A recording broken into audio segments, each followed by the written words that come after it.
All right, so we're back in. We're ready to rock and roll. Yes, we are. So we just went over some housekeeping tips with the attendees. And so let me go ahead and introduce you, and then you can get started. All right, So today's session is with Trey Deadweiler. He is the founder of Think for Good. It's based in Atlanta, Georgia. And then a fun fact is Trey enjoys the great outdoors, especially in the forms of hiking and camping. So welcome, Trey. We're so glad that you're here.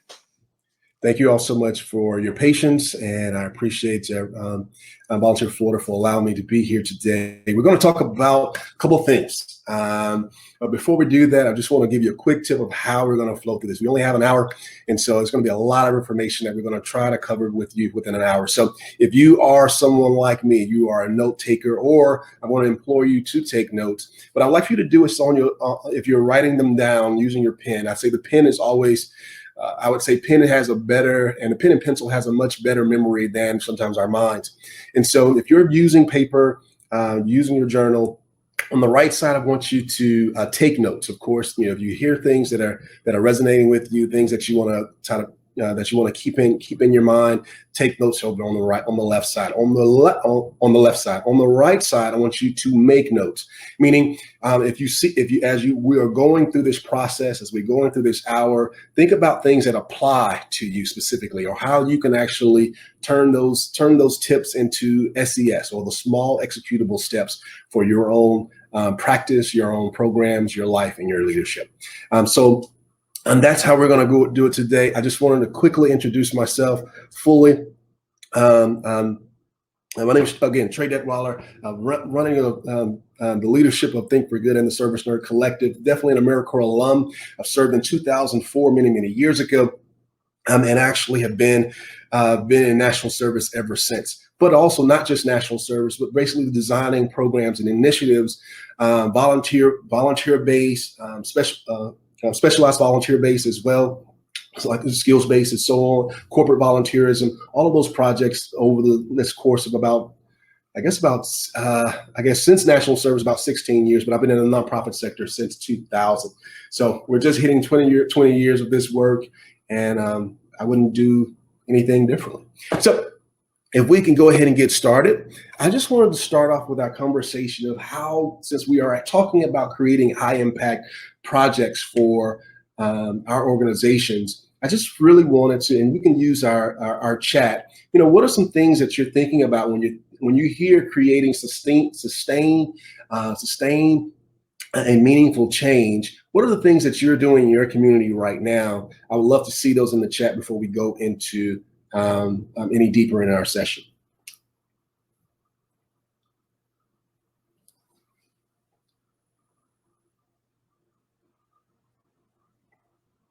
And you can think about this as an organization. You can think about this as your individual, for you as an individual, as well.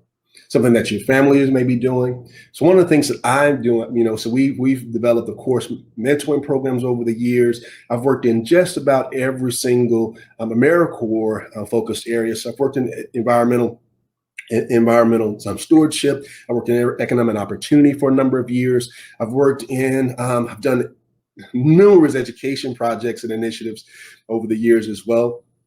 So focus on all these pieces, so leadership development programs such as mentoring, peer mentoring programs as well.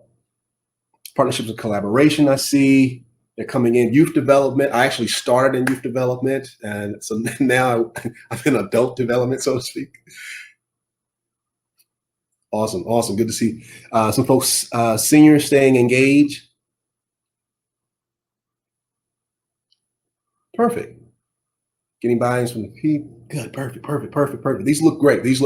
Connecting with people with natural resources, introducing the future homeowners. That's really great. So really some great work happening right now. And I just want you to think about this. When we talk about creating sustained and meaningful change, one of the things I've noticed over the years, and I would say now I can actually say the decades of work, is that I realize that projects, programs alone do not create the change that we seek. I would say that only movements do that for us.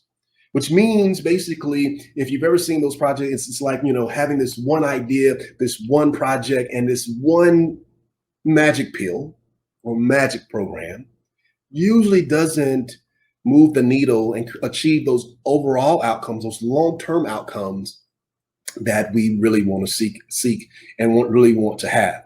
And so one of the things that we have to do is start thinking about everything, just about, but is much more holistic, much more comprehensively as we actually are designing our programs. Again, so keep this in mind as if for the greenhorns and the novices, as well as those more experienced as well and more seasoned, that projects and programs don't necessarily create the change, but movements definitely do. So let's think about that. And you're probably thinking about movements in your life right now, and the things that over the course of history, where there wasn't just one thing, but it was a number of different things happening all in tandem, happening all at the same time.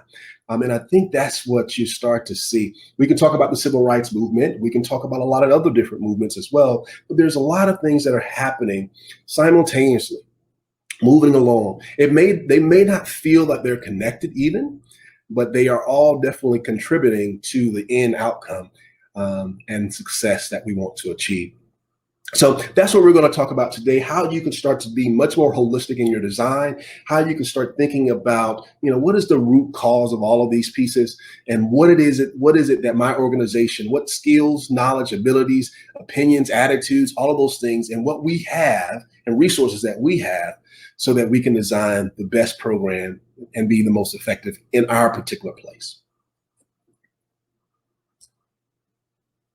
So what I want you to do on your notes is just think about, the issue area of concern. You've already started about that. Think about from your personal thought as well, something that most of you all are probably also volunteering in this area as well. Sometimes I've noticed if someone is working in education, they may also volunteer as a tutor. They may, if you're working in environmental stewardship, you may be doing something with the Forest Service and you may volunteer with the Forest Service or some parks and recreation organization as well.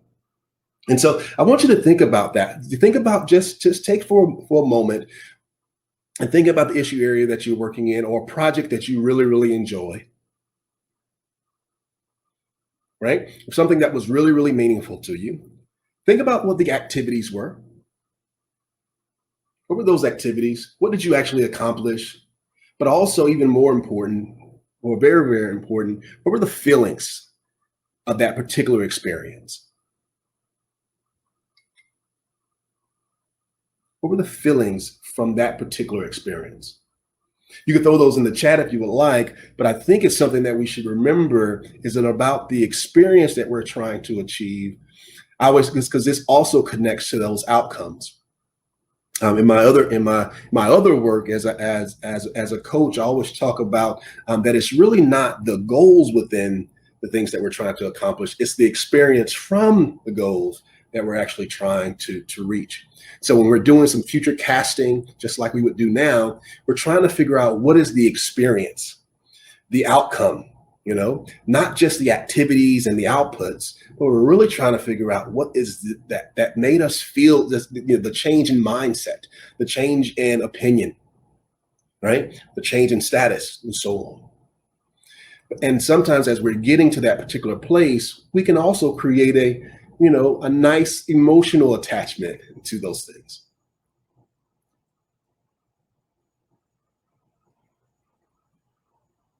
Absolutely. Felt we needed to do a better job of ensuring those who receive our service knew who we were and how we can help. Okay, absolutely.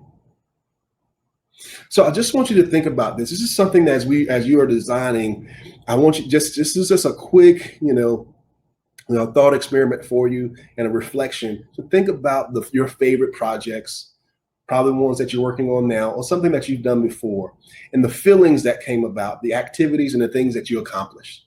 Because one, I've noticed that people want to accomplish things. They want to do something that's meaningful, and they want to also, but it's also great if it made them feel a particular way. So I'm going to move on. Keep taking notes. If you have questions in the throughout this particular presentation and talk, please feel free to throw them in the chat. We'll make sure that we get to them. Again, so this is our quote for the day: that projects and programs do not create long-lasting change. Movements, however, do. Let's talk about it. So you've probably heard this story before. Sometimes we have to look at where we are. And many of you all in your organizations are doing, a lot of different things. But it also is really this important piece about knowing where you are so you can figure out, it's kind of like being at the mall or being at Disney World, and you finally find the big map and it says you are here. It allows us to figure out, okay, if we're here, then we know which direction to go. That's what maps do, right? So if we can do that, we can establish where we are. We can actually design the path to wherever, toward our target. Yes. And so there's an old story. I know you've probably heard it before. That there was a village, there was a riverside village for many years, well established community. And then one day there was a young person, a young maiden actually, headed down to the river. They were getting some, collecting some things, just going a little fishing as well, and just kind of hanging out with their friends and so on. And then they noticed something coming down the river. It was a basket, and when the basket came down to the woman, they noticed that hey, there was actually someone in it. It was a baby. It was a young child. Very young child, could not take care of itself at all, and so what happened is that young person basically took that baby and ended up taking care of taking care of it. Then we noticed the next day 2 came down. So we figured that out. She hasted, without any challenge, jumped in the river, scooped those 2 children, and also took them back home for the family to take care of. But at a certain point, we start noticing that just about every single day, there was another child coming down the river, right? Another child. So they would do the same thing. Then it would be more people coming and going to that river, jumping in, saving those children, and actually figure out ways that we can take care of them at the home. But of course, the home, you can only do so much in that one location. So what the town decided to do was, of course, organize ways and figure out what resources were available so that we can take care and build this particular orphanage for these children, right? And meanwhile, every single day, there's at least 1 or 2 children coming down the river. And this seems like a little bit more, but I want you to get the point of what we're talking about here. And so at a certain point, we have people that are actually, their particular assignment is to pull children from the river and make sure they are taken care of in the immediate needs. At the same time, there's an orphanage that is figuring out ways that can take care of, take those immediate needs and go to scale, right? How they can provide a lot, they can do mass feedings, they can take care of a lot of people at once. They can have, food and housing and safety for everyone that's coming in. And then at one particular point, there's a group that started to notice, like, this has been going on for months. This has been going on for years. And there was another young woman that actually walked upriver to seek out and try to figure out where and why this was actually happening, looking at the source of actually what was going on in their particular community. And so we think about that a lot when it comes down to designing projects and programs. Where are you in that particular story? And where is your organization? Are you the organization or the individual that is basically picking up, going to those immediate needs, scooping the children out of the river and taking care of them in the moment? Or are you the organization and now is going to scale? You're still doing some of the same things, but you're now able to actually do it even larger scale. You understand the work. You know exactly what they probably need to actually live, fairly healthy lives. Or are you the organization, more so that you are now looking to go upriver? Now, this is why this is named the high impact interventions in the civic engagement continuum, because we believe, that basically to have an understanding and how to build those movements is that you need all of those things happening at once. You need folks that are going to focus on those immediate needs. You need folks to actually go to scale, build organizations, collaborate, but you also need to identify what is it about policy? What are the root causes, of course, that we can actually figure out and that we need to figure out as well that are affecting everything coming downriver. Any questions, any thoughts before we move on? I hope that was that. Has anyone ever heard that story before? I'm pretty sure you have. So I want to get ahead and get started. So I like to kind of go into the little bit of the civic engagement continuum. Remember where you are in that story. So the first level I always talk about is the altruist level. In the altruist level is kind of a quick, probably the lowest realm. It's basically those immediate needs. It's basically if you were working in a food bank and it's someone that's contributing to the food bank. It's someone that is donating. It is someone that understands the needs. They see what's going on. It's the providing that little bit of welfare when you see someone that is in need at that particular time, right? It's something that you have, we've probably all been there, right? You see a need, we fixed it, we see a need, we've been able to provide some sort of aid, right? That altruist level is basically they respond to the call of service. I think about my national service experience. I think about a lot of my volunteers that have come through the years, and they are basically in that particular level. Somebody asked them to serve, and they said, "You know what? I'm doing it." Of course, one of the top reasons why people actually answer the call to volunteer is because they were actually asked to volunteer. So they're usually compassionate about the issue and go from there. So that first realm of the continuum, that first stop is really that altruist level, in my opinion.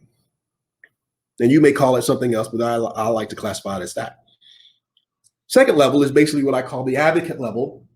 And this is basically where we start to go to scale, right? This is basically as, we start to look at building that orphanage. We start to build organizations. We start to figure out and organize around this particular issue, because I can only do so much. I can only provide so much in this particular moment. I can only provide so much to the individuals that are around, right? I can only provide so much care, but us together, collectively, we can do a lot more. And so that advocate level is basically, those are the folks that are, that's when you start to look at building a lot more. You start to build up that organization. You start to actually be much more active in your community. You start to really understand the issues and challenges. So not only are you thinking about, who's, the children coming out of the river, so to speak, or those individuals that may be homeless, but you're also figuring out, hey, these are things that they may need to actually set them in the right place. That how you can empower those individuals, how they can be self-sustaining themselves, right? And in the third level, I think, is the activist level. These are the folks that are actually going upriver. These are the folks that are when you start looking at, of course, we understand that we're able to do a great amount and great work at the advocate level, right? We're going to scale. We have large organizations. Our budget's now huge. Our budget's absolutely huge right now. We are doing really, really great work. And now, we're great. But we also realize that even though we're doing all this great work, the problem is still happening. The challenge is still occurring. Matter of fact, in certain cases, it may be getting worse. We're having seasons of things that are going up and down. And so that activist level is now looking at it from a place of, hey, you know what? I need to go up a little bit higher. I need to figure out what this root source is. And I really want to think about, is this what is creating this particular challenge? And so in our world, it may be policy, it may be other factors, but a lot of things are like happening with maybe policy or some sort of factor that's created this domino effect down the line. And so I want you to think about that and think about where you are in this line.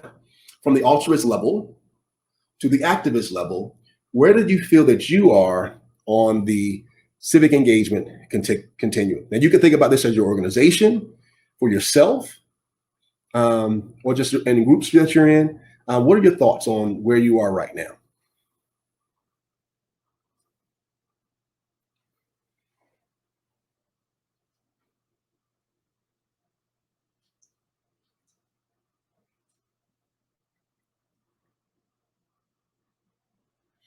And what we're doing is just asking, where do you feel that you are when it comes down to the civic engagement? Yeah, the altruist level, advocate, or the activist. This is be your organization. This story will help me explain my social justice ministry. Great, Barbara. Great. Barbara? What do you feel that you fit on the continuum at this time? In between a couple, I used to be. Melissa says I used to be an activist, but now I'm just a beginner because I moved states. Okay.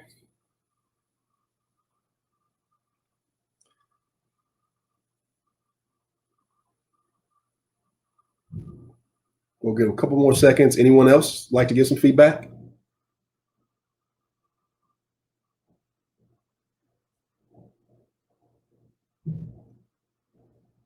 Great, great, great. Advocate and advocate. Yeah, activist level. Yeah, much more of the advocate. Perfect. A bit of all three from time to time. The advocate, not sure where I am in the organization fits in. We're trying to be an advocate that recruits altruists for events. Great, great, great, great, great. And I'm glad you're seeing yourselves that you're able to see yourself in one of these areas or multiple areas. One of the things I know I do is go up and down based upon the issue area that I'm working in. When I was working in youth development, I was up and down. I started off though as a volunteer in youth development. I was only doing like different classes here and there, so I was really at that altruist level. But when I started to realize and be an advocate at the Capitol, and as lobbyists in Capitol, I realized, okay, I'm really affecting policy here. And so as I've been working over these years, I realized that I've gone and, kind of swung that pendulum, back and forth between the activist level and the altruist. Because I also realized, and this hopefully you're starting to understand where we're going here, is that this helps us connect a lot of things. As you notice, we still had people coming, we still had the challenge of the river. We still had people and organizations supporting, and purporting and aiding, but we also had people supporting and figuring out what's going on at the top to figure out how we can stave off, so we can cut off the challenge at its root, right? That itself is a movement. Remember, projects and programs alone will not create the sustained change. It will have to be a movement. And so it's also good for you to know where you are as an organization, as a leader, so that you can figure out who you need to come around you and support, so that you can actually build a movement around your work. Now, how many of y'all have okay, cool. Thanks. I see a couple of folks in the Q&A.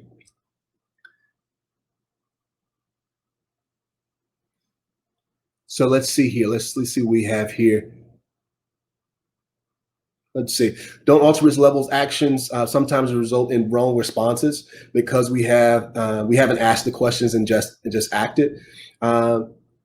And yes, the session is being recorded. So Laura, yes, sometimes it can be. And I think if you notice, I said sometimes we're responding, we're looking at, we see a need or we perceive a need and we are moving in. What's cool about this, as a great question, I didn't even feed you this one. I'll pay you later for this. This is a great way when you think about when we go into organizations or when we go into communities that we don't just parachute in and say, hey, this is what I believe you guys need. I'm here to help. Let's do it. This is why the second part of what we're going to talk about is really about asset-based community development, really starting to go into communities, starting off with the listening ear to figure out what is it that we actually need, that the people that we're hoping to serve and the communities that we're hoping to help build, and support actually need. Because sometimes, when we see organizations come in and they Superman in, or they have their capes on and say, hey, this is what we're going to do. We're going to help. Sometimes it can be misaligned, sometimes misguided, and a lot of times there's not a lot of great buy-in. And if you don't have buy-in in that community, it's not going to be sustainable. So let's do this. I want to do perfect. So I want to do a quick breakout session in the chat. I would like you to suggest, give me a statement, a problem statement.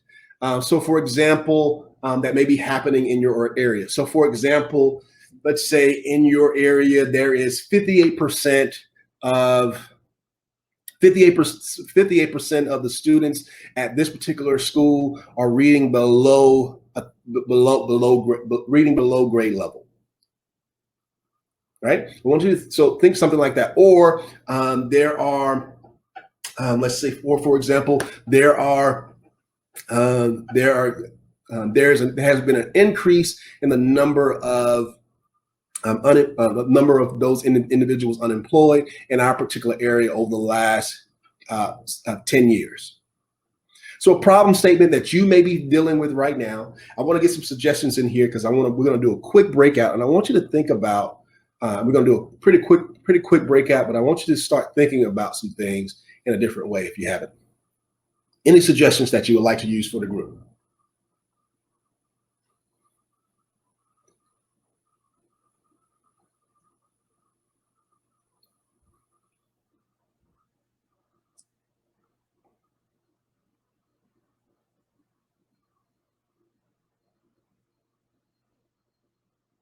Anyone?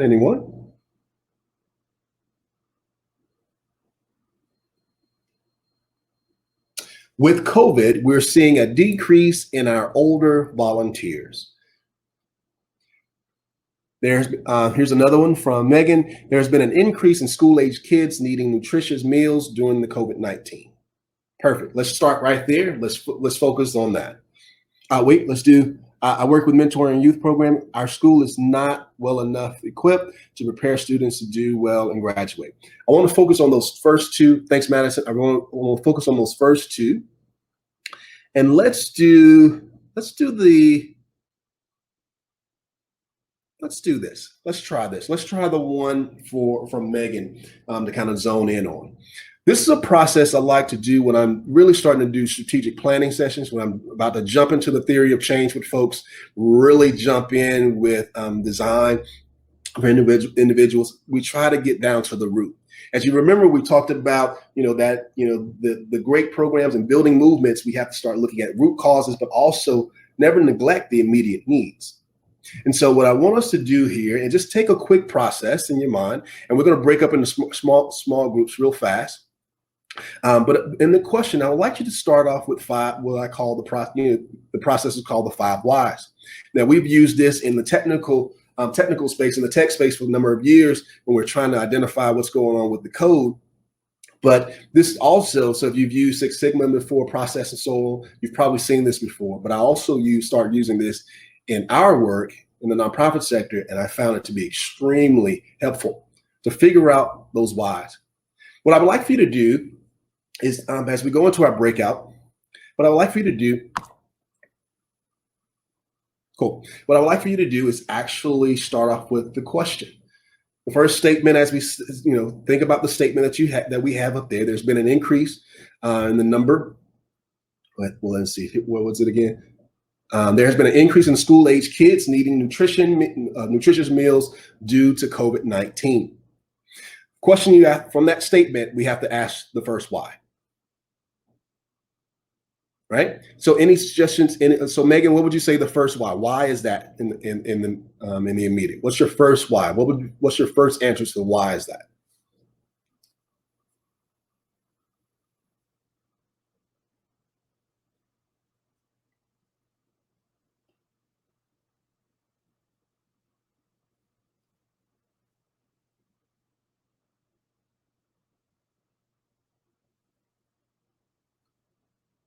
If you're typing, I think the system is just trying to catch up. Schools closed. Cool. So we can go schools closed, simple as that. But also, So schools closed, and then you would go one more level down, right? Why are the schools closed? Of course, the simple piece is actually looking at COVID. You probably go from there. There you go. Lori's getting it. Loss of income, right? So schools closed, loss of income. But what you want to start to do is every time you have a why statement and you answer that why, which may be 4 or 5 different answers, it may be even more. I want you to take and segment it even more. Ask, why is that occurring? Why is this occurring? Why is this occurring? And just keep going. And you'll find yourself as you go down 5 different levels. And I'm looking at time, so we may not be able to do the breakout. But as you work your way down the 5 whys, you'll start to find you're almost mapping out the challenge in a much broader way. You're seeing now those small nuances, the challenges, the small little micro pieces that affect the other, right? And you start to look at, okay, yeah, we're having a loss of income that affects here, which, schools closed, which means, you know what? When schools close, that means that many of our parents probably can't go, don't have childcare, so they can't go to work. Or it may be they can go to work, or they may have lost their job. So a lot of things are being affected. So when you're able to do this process of really using the 5 why and break it down step by step, figuring out what's the root cause of that challenge, keep going further. Now, I try not to go any more than 5 because you can just get buried in it. But what it does, again, it helps to open up that prism of challenge, so to speak, right? So that you can really start to look at the problem.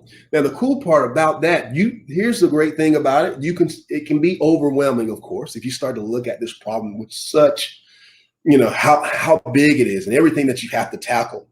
What it does for your mind and what it does for your design is to keep all of those things in the forefront, making sure that you remember those and you're able to really expand your view on what the challenge is. So what I want you, when you do that, you're going to have a better design. Your program is going to be better, right? As a matter of fact, then you can start looking at the assets and the assets. You can look at the partners that also need to be a part of this to move it forward. The example that I used to use when I was working in youth development and working in schools is that we can keep building having great tutors. We can bring the best tutoring programs in as much as we want. But if the child is hungry, it's not going to do much, right? And so we realized that we needed a partner for that side of the work, so that they can take care of that, making sure that the child was nourished, so that when they came into the tutoring program, they would be able to focus and process accordingly. If that makes sense, give me a thumbs up in the chat. Give me a yes, clear as water. But this is a process that you can definitely use. Now, the reason I do this is because I want you to think about your skills, your knowledge, your ability, your skills, your knowledge, your abilities for your organization. As you've mapped out your why, you took that problem statement and opened it up. What is it that your organization, that you do well, that you do the best? And you can almost do it effortlessly. You can really, really do, this is our focus. Right? This is where you're probably going to land. And I encourage you to think about that when you are taking on new endeavors. What is it that we do the best? What is the skills, knowledge, abilities that we have, the partnerships that we have, that we can really make it happen? Where we feel that we are deficient, or can use we have some even better ifs, some EBIs, some areas that we can have some improvement, or just need some better partners, or we don't have that expertise. Who are the partners that do? Who are the what are the organizations that are in the area that actually do need that support? Right? And so that's where the partnerships come in. That's where you have someone that's building the orphanage. We have someone that's also taking care of those immediate needs, pulling those young people from the river, so to speak. But we also have those organizations that are looking at policy on our behalf as well. This is why it works this way. This is how you build those high impact projects. This is how you work the civic engagement continuum up and down the line. And this is how you build those, like I said, those big movements around this particular work. Let me see what we have in the Q&A.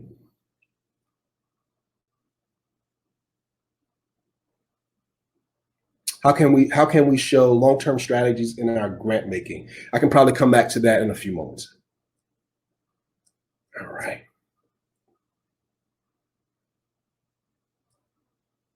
Perfect. All right, let's see here. So when you're thinking about your organization, think about where you are. Are you at the activist level? Are you at the advocate level? Are you at the altruist level, the advocate level, or the activist level? And then figuring out within your problem statement, where is it that we do the best? Where you can't fit, I mean, where you know you can do best is great, but also where you feel that you're deficient, where find the partner that makes it happen. We are still noticing that these, as we used to call them, I guess we still call them, I used to call it empathetic design, but now, we started to look at collective impact models and so on. That is still the way, in my opinion, looking at who needs to be involved deliberately and intentionally to help us reach that long-term outcome. Any questions, any thoughts? I think we have a question from Barbara.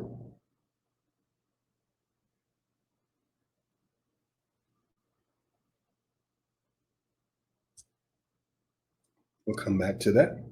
So when you're working in those communities, again, this is where we're trying to see the why. We're trying to open up our minds. We're trying to take our blinders off, really what we're doing, right?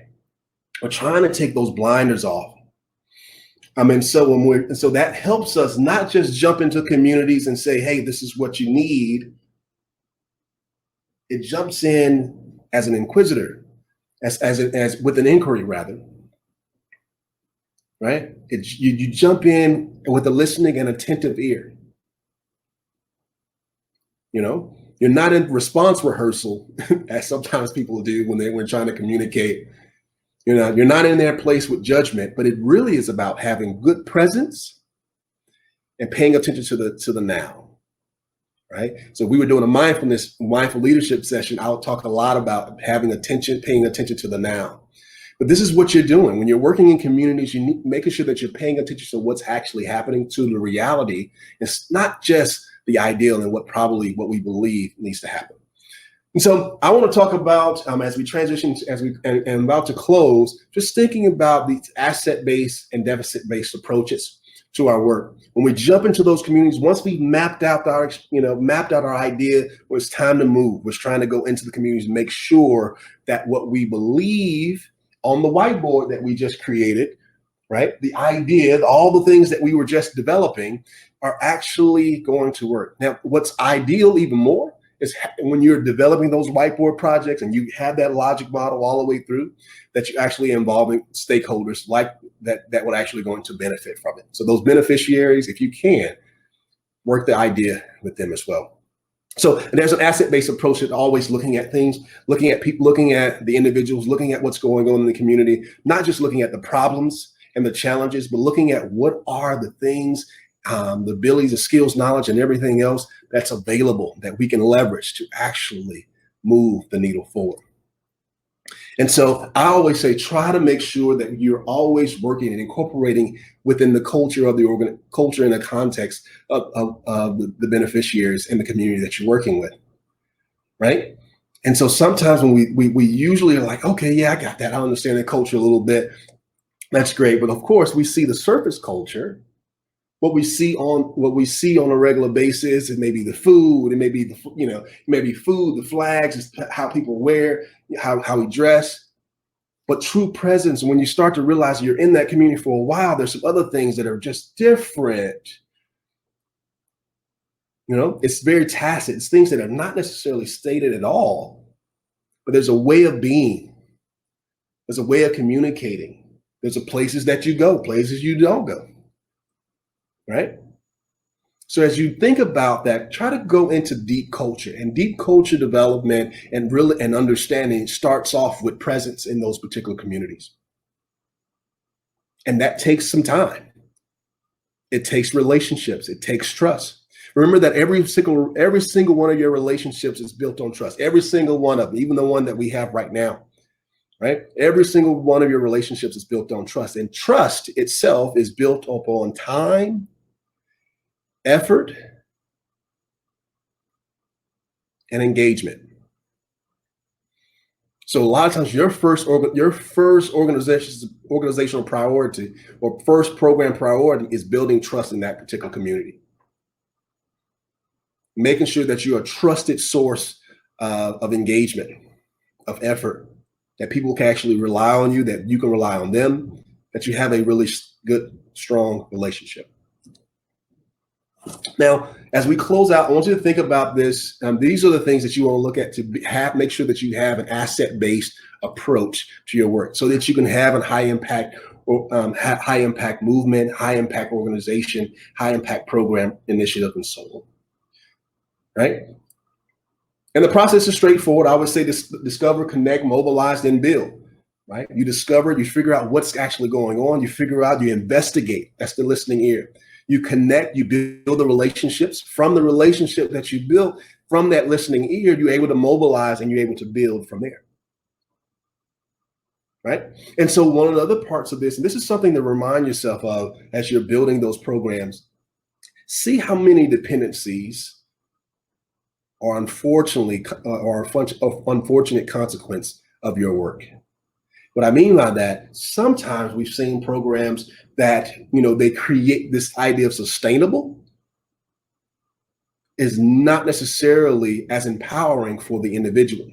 So or for that particular community, it makes the organization sustainable, but it may not necessarily make the community self-sufficient. And that's just something to think about. And when we're working in these communities, a lot of times we want to see that. We want to see self-sustaining communities so that we can move on to the next and move on to the next and do that work and replicate wherever we can. But so these four elements of the asset-based community development model are resources, methods, functions, and evaluations. And as I close on these last few minutes, I want you to just capture all of this. And I'll make sure that you have my information at the end to connect with me if you have any further questions. But I really have enjoyed this particular time. Now, for the resources, this is where you start to just discover. You're trying to figure it out. What is actually happening? This is where you're going in and building those relationships. This is where you're going in with the attentive ear, watchful eye, sometimes a closed mouth. Right? Who are the storytellers? Where are the places? Where do people exchange? What are the associations? Where do people gather? This is all about, if you're noticing, around culture. What's the culture of our group? What's our culture of our community that we need to know? What are they currently doing? What organizations are already there doing great work? How can we collaborate?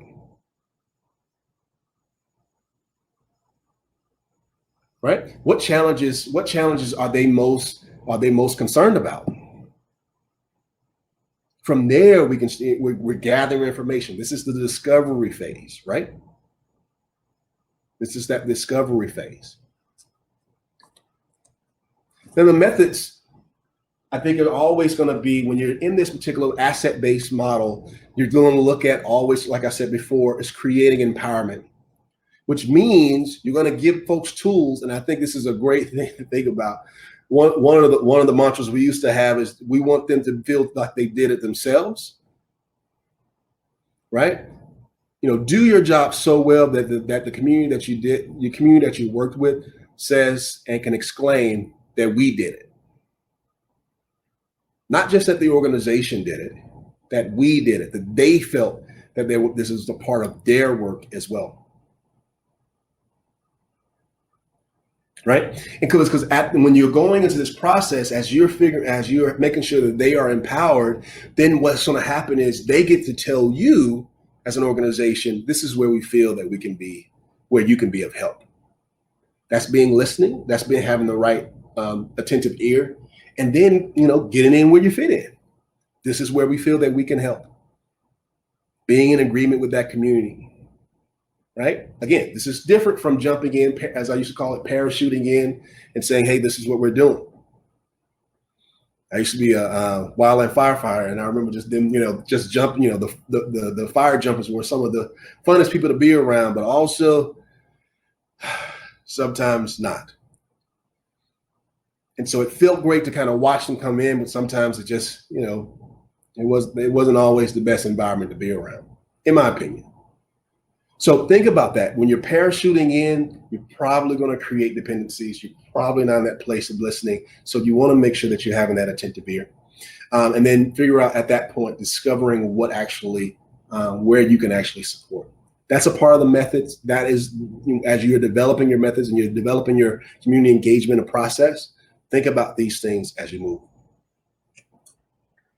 Now, at the end of this, when you talk about an ideal functioning community, they want to be able to say in themselves, almost like we as a community are able to enable healthy lives. They feel secure. We feel that we can actually steward and protect our environment. We are actually able to now create and shape our economy. We want to be able to, if that's and some of you all are in housing right now. Some of you are in economic development, community development, so think about all these things. We're able to shape our economy, that we're able to also grow as individuals, as a community, through education, through experience. We are able to raise our children in safe environments, and then we're able to care for ourselves. So if you go back and you think about this idea of empowerment, boom, you have it right here. Being able to exclaim these things that us as a community, or even us, me as myself as an individual in that community, if I can say all of these things, it's a much more empowering thought and empowering approach to our work. And then the evaluation is always necessary, because you also need to know when you have won, right? We want to make sure that we know that we have been able to win. We've been able to figure out what those outcomes are going to be. So evaluation is always going to be a part of developing that movement, because as we are listening, that never turns off. If something's not working, we need to figure out if we need to iterate, pivot, or wash it.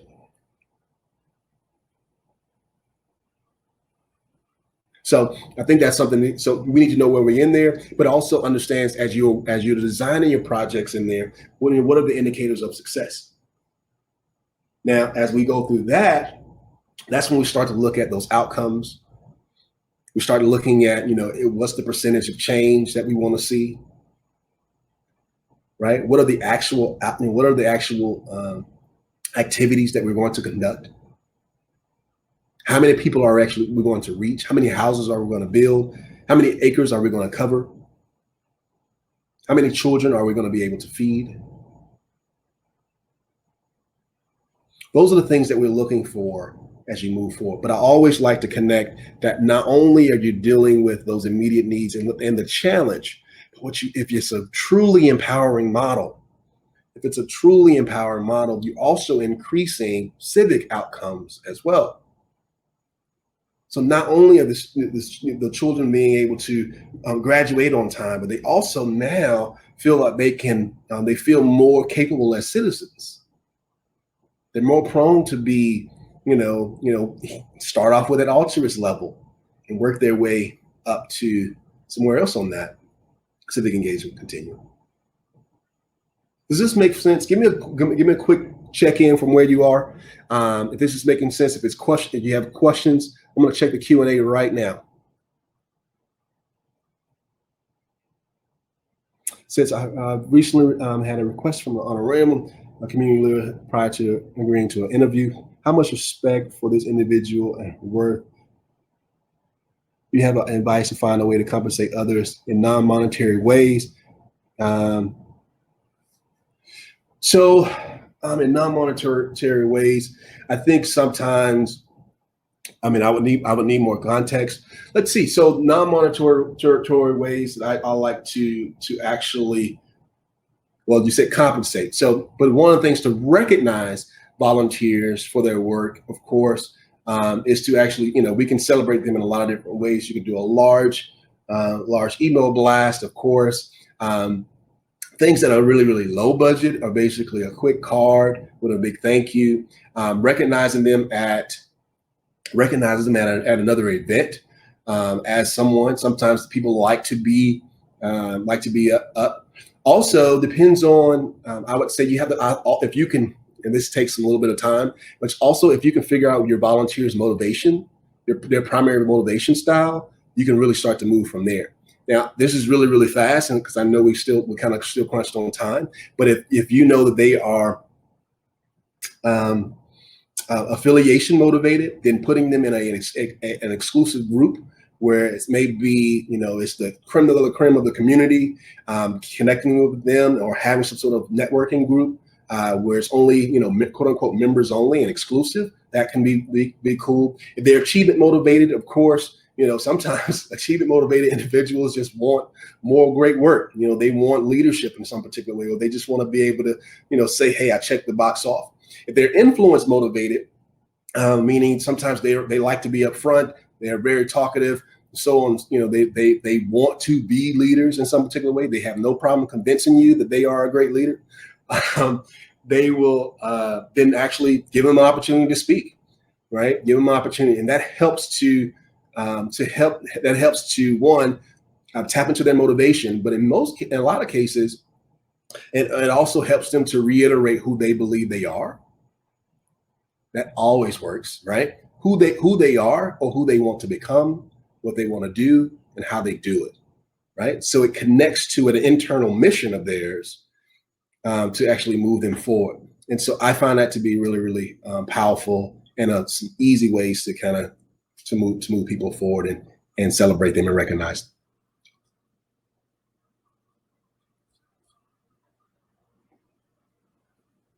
I believe I like this. I believe indicators of success is a pay it forward attitude. Example: I learn skill, learn skill, get help, and in turn I offer it to others. Yes, so I think that is really, and so that it connects to that overall outcome. So not only if you think about the outcomes that we're trying to look for, skills, knowledge, opinions, and attitudes, right? That larger piece. So how do you, not only do you feel more confident in your, more confident in reading, right? And having that type of indicator is a big deal. Confidence, allows for a lot of things within our lives, and so that could be a big deal for us. Any other questions?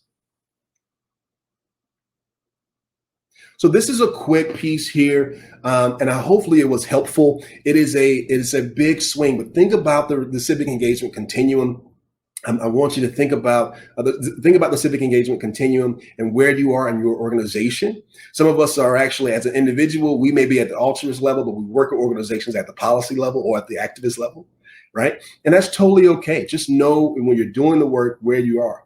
And if you want to go up, if you want to go down, that's totally up to you. Also, don't forget, when you're designing your project, start to look at the larger scope. It's good to figure, we can definitely have our tunnel vision, but as we are opening up as we open up the challenge even more, we can have a good view and be much more comprehensive as we design and identify great partners to move it forward. Again, keep those things in mind as you move through your project and your program. Thank you all so much for today. My name is Trey Detweiler, again, with the Service Nerd Collective and Think for Good. You can reach me at Trey@thinkforgood.org or Trey@theservicenerd.com, or just follow the hashtag Service Nerd on anything on social media, and you can find all my information right there.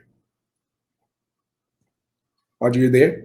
Yes, I am. Thank you so much for joining us this morning, Trey, and working through some of the technical issues that we had. Your presentation was really wonderful and thought-provoking right before lunch. So everybody, thank you for joining. We do have a 1-hour lunch break, so please be back by 1:30. Again, your attendee console will give you the instructions or the descriptions for the sessions after lunch. Thank you. Thank you all so much.